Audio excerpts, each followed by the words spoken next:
जम्मू कश्मीर के साबिक वज़ीर-ए-आला और डेमोक्रेटिक प्रोग्रेसिव आज़ाद पार्टी के बानी गुलाम नबी आज़ाद ने जिला पुंछ के तहसील हेडक्वार्टर मंडी में पार्टी के जलसे आम से खिताब किया, जिस दौरान उन्होंने जम्मू कश्मीर से आर्टिकल 370 को हटाए जाने और बेरोजगारी में इजाफे को लेकर जम्मू कश्मीर की अपोजिशन जमातों को निशाना बनाया और कहा कि ये सब कुछ इन लोगों ने किया है जो अलहदगी पसंदी के नारे लगाते हैं।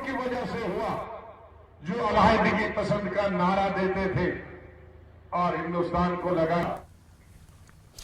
मंडी में पार्टी के जलसे आम से खिताब करते हुए गुलाम नबी आज़ाद ने पड़ोसी मुल्क पाकिस्तान को निशाना बनाते हुए कहा कि हमारे यहाँ सबको पेट्रोल, डीजल, आटा, चावल और मजदूरी मिलती है। उन्होंने कहा कि जो लोग आज दूसरी तरफ हैं, अगर वो भी हमारे साथ होते तो हिंदुस्तान मजीद तरक्की करता।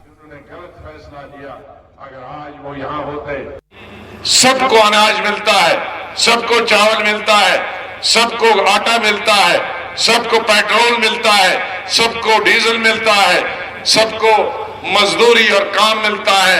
यहाँ आटे और पेट्रोल और डीजल पर लड़ाई और जंग नहीं होती, अवाम के बीच में कोई भूखा नहीं रहता है।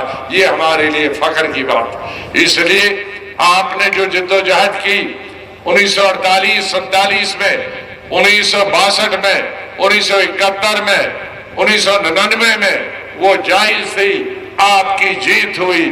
और हमारे साथी जिन्होंने गलत फैसला लिया, अगर आज वो यहाँ होते और भी हमारा मुल्क मजबूत होता और शायद ये गोली बारूद हमेशा के लिए नहीं चलता, बंद होता। श्रीनगर